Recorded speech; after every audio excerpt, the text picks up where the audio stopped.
Alright, here we go. Just the one bag this time. Good afternoon.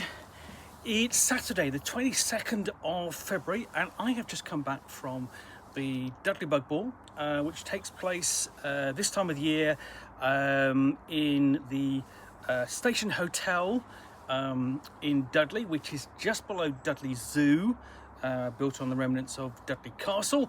And the Station Hotel there is one of the most haunted hotels in the West Midlands. Indeed, Most Haunted, the television series which would investigate hauntings, was there in 2003. I learned from a good friend who knows about these things. Anyway, so I'm here in the Reading Nook. I've got a nice hot cup of tea.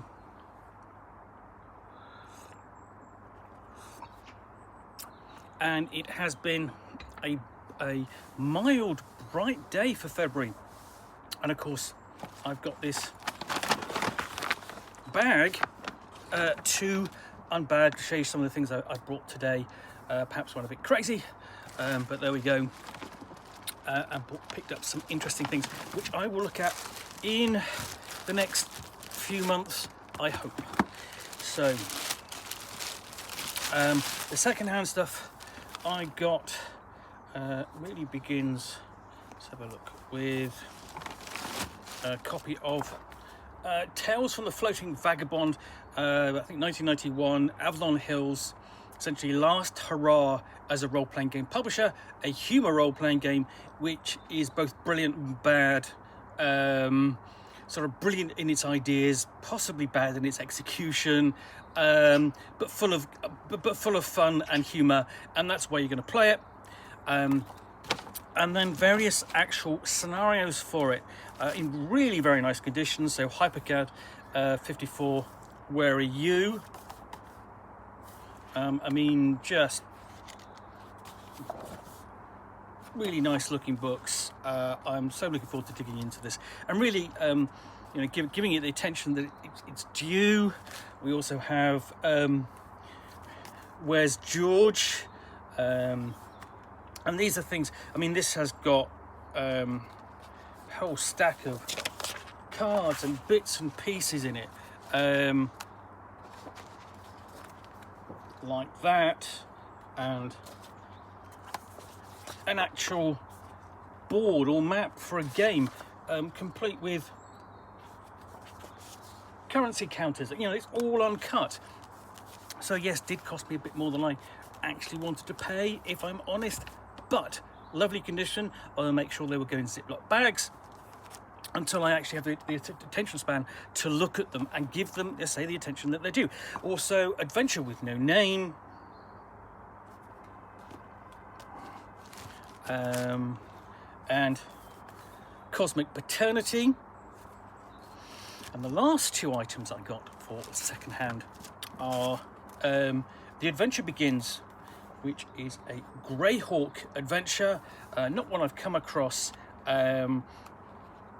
So in some ways, although I have, I looked at the Revenge of the Slavers book, or which is set in Greyhawk. Not really looked at Greyhawk in any great detail, so this may well be by my sort of like perhaps my proper introduction to it. I mean, all those times when it came to, I have to be honest, when it comes to Dungeons and Dragons settings, I was more interested in Ravenloft and Dark Sun, even in a little bit in Space Jammer, and definitely in Planescape. And then Fate of Istus, another Greyhawk Adventures setting book. So those are all the second-hand titles that I picked up. What did I pick up brand new? The Wild Hunt, which is a scenario for Call of Cthulhu, published by Stygian Fox, British publisher, small publisher of titles for Call of Cthulhu. And then really the last two items are a couple of big boxes, both for Savage Worlds. I do like these big boxes because they come with everything you need to play. That does make them actually quite heavy, because one of the things they do include if I can show you, is so this is Lost Colony, Deadlands Lost Colony. This is the sort of like the third of the Deadlands settings. You've got Deadlands original set in 1878, 79, 80, and so on. Then you've got Deadlands Hell on Earth, which is the post-apocalyptic setting in the sort of like the 21st century, and then you've got the off-world colony, Deadlands Lost Colony, which is the third of the core ones. So you have a look on the back. You've got those there. Those either they're counters or they're the Benny tokens. And typically those Benny tokens are made of sort of like clay or ceramic of some kind, and they're very heavy. You basically pick up a bundle and they sort of weigh about £half a pound each. So essentially the whole stack of them, like that, basically poker chips. And the last thing, oh, gotta try and lift this out, is this big box. And this is Necessary Evil. And then this is where there is only one, in this one there is just like the one box, one book, a core rule book, and then a scenario.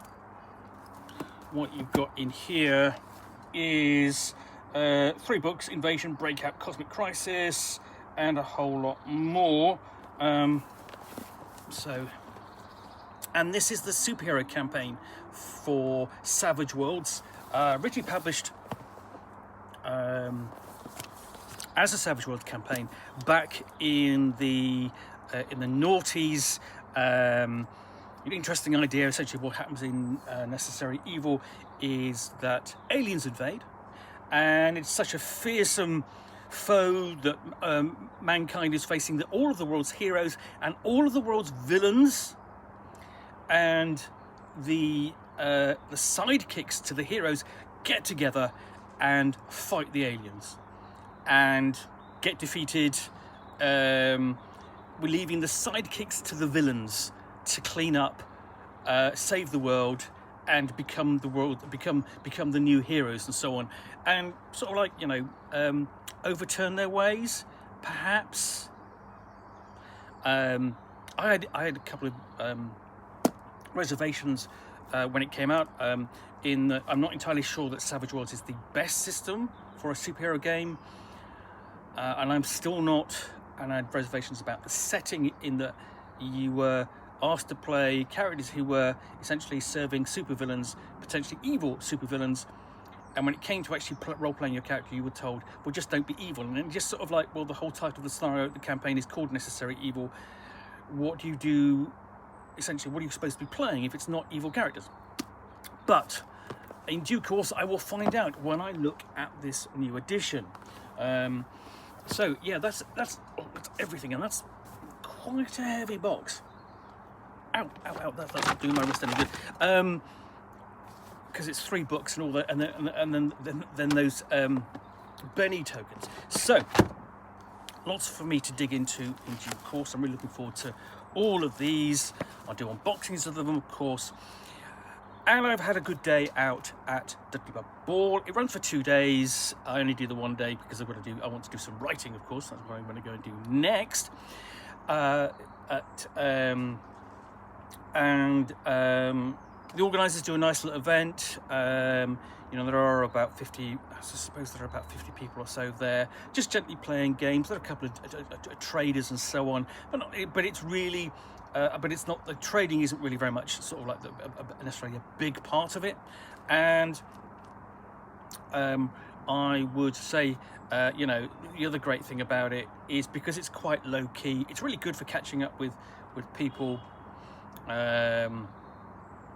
So I had a chat, I had a chat with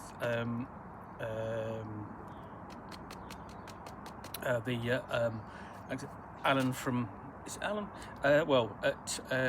Alex from Designers and Dyslexics, or Dyslexics and Dungeons and Dyslexics, which is another podcast which I regularly listen to, which is worth watching, and his friend Roger, and then I played a game of Rivers of London, which is rather enjoyed, although I knew the scenario, so it was a case of me sort of like playing against my knowledge, and sticking very closely to what my character knows and so on, and then sort of like giving pointers to the other player characters, going, oh, why don't you do that? So you sort of like to make the best use of their abilities and sort of like help them along with their investigation. So yeah, nice little convention, always worth just popping along sort of like for the day, having a game or two. I did a bit of shopping, probably more than I should have done for the day out, but I've got some interesting things to look at. Anyway, I do hope you enjoyed this unbagging in the Nook. If you did, then please do click on the like button down below. And of course, if you've got any comments or feedback, I do appreciate you taking the time to post those. And lastly, if you want to be alerted to yet more unbaggings in the Nook, or more typically unboxings in the Nook, where you'll see me out here with a box in which I will have something like a role-playing game, supplement, scenario, and so on, which I will unbox and chat about to the best extent of my knowledge for roughly 10 minutes or so, all of course accompanied by a nice hot cup of tea. Then please do hit the subscribe button down below. Thanks again for watching another unboxing in the Nook, or I should say unbagging in the Nook. I will be back again soon, let me see, with another unbagging in the Nook, roughly around the 16th, 17th, the middle of March, middle of the month, after I have been to Concrete Cow for the first time this year. And of course there will be another unboxing in the Nook along tomorrow, and then of course Monday. Thanks again for watching another unbagging in the Nook. Be back again soon. Bye for now.